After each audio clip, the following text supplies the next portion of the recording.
Today I begin a new life. Today I shed my old skin which hath, too long, suffered the bruises of failure and the wounds of mediocrity. Today I am born anew, and my birthplace is a vineyard where there is fruit for all. Today I will pluck grapes of wisdom from the tallest and fullest vines in the vineyard, for these were planted by the wisest of my profession, who have come before me generation upon generation. Today I will savor the taste of grapes from these vines, and verily I will swallow the seed of success buried in each. A new life will sprout within me. The career I have chosen is laden with opportunity, yet it is fraught with heartbreak and despair, and the bodies of those who have failed, were they piled one atop another, would cast a shadow down upon all the pyramids of the earth. Yet I will not fail as the others, for in my hands I now hold the charts which will guide me through perilous waters to shores which only yesterday seemed but a dream. Failure no longer will be my payment for struggle. Just as nature made no provision for my body to tolerate pain, neither has it made any provision for my life to suffer failure. Failure, like pain, is alien to my life. In the past I accepted it as I accepted pain. Now I reject it, and I am prepared for wisdom and principles which will guide me out of the shadows into the sunlight of wealth, position, and happiness far beyond my most extravagant dreams, until even the golden apples in the garden of Hesperides will seem no more than my just reward. Time teaches all things to him who lives forever, but I have not the luxury of eternity. Yet within my allotted time I must practice the art of patience, for nature acts never in haste. To create the olive, king of all trees, 100 years is required. An onion plant is old in 9 weeks. I have lived as an onion plant. It has not pleased me. Now I would become the greatest of olive trees, and in truth the greatest of salesmen. And how will this be accomplished? For I have neither the knowledge nor the experience to achieve greatness, and already I have stumbled in ignorance and fallen into pools of self-pity. The answer is simple. I will commence my journey unencumbered with either the weight of unnecessary knowledge or the handicap of meaningless experience. Nature already has supplied me with knowledge and instinct far greater than any beast in the forest.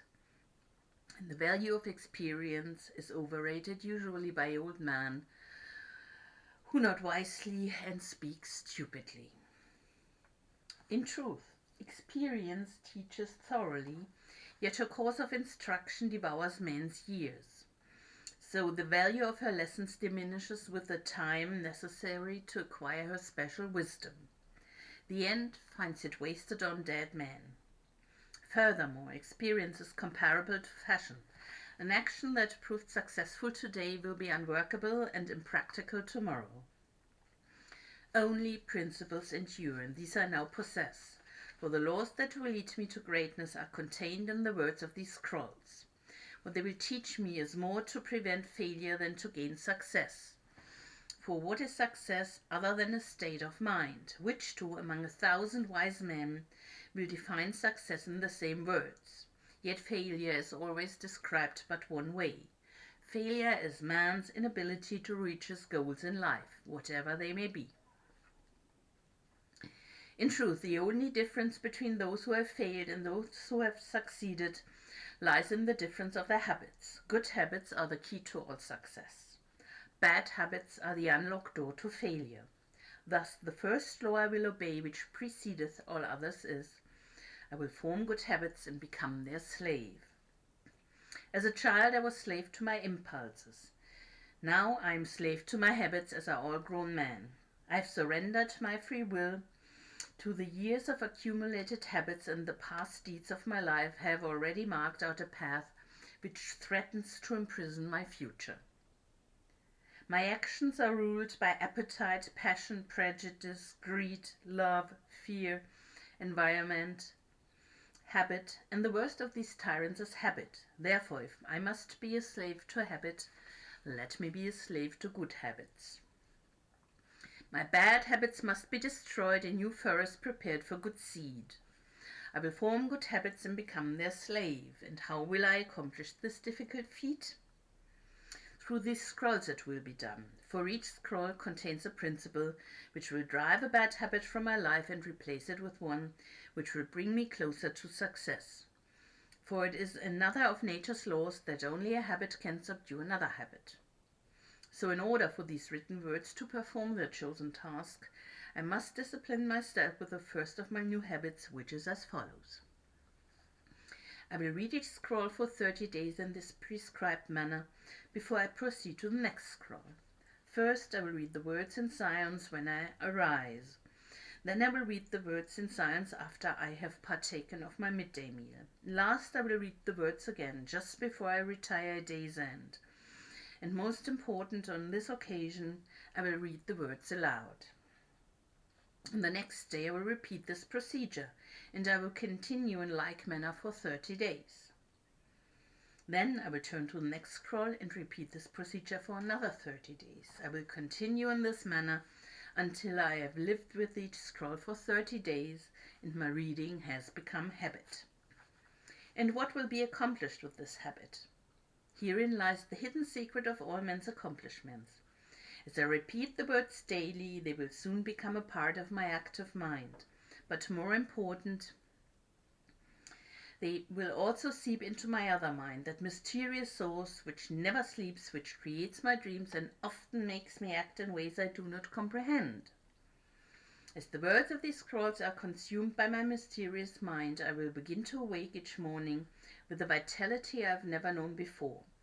My vigor will increase, my enthusiasm will rise, my desire to meet the world will overcome every fear I once knew at sunrise, and I will be happier than I ever believed it possible to be in this world of strife and sorrow.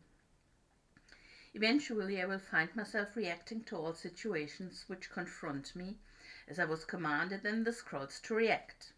And soon these actions and reactions will become easy to perform, for any act with practice becomes easy. Thus a new and good habit is born, for when an act becomes easy through constant repetition, it becomes a pleasure to perform. And if it is a pleasure to perform, it is man's nature to perform it often. When I perform it often, it becomes a habit, and I become its slave. And since it is a good habit, this is my will. Today I begin a new life, and I make a solemn oath to myself that nothing will retard my new life's growth. I will lose not a day from these readings, for that day cannot be retrieved, nor can I substitute another for it. I must not, I will not break this habit of daily reading from these scrolls. And in truth, the few moments spent each day on this new habit are but a small price to pay for the happiness and success that will be mine. As I read and reread the words in the scrolls to follow, never will I allow the brevity of each scroll, nor the simplicity of its words, to cause me to treat the scroll's message lightly. Thousands of grapes are pressed to fill one jar with wine, and the grape skin and pulp are tossed to the birds. So it is with these grapes of wisdom from the ages. Much has been filtered and tossed to the wind. Only the pure truth lies distilled in the words to come. I will drink as instructed and spill not a drop, and the seed of success I will swallow.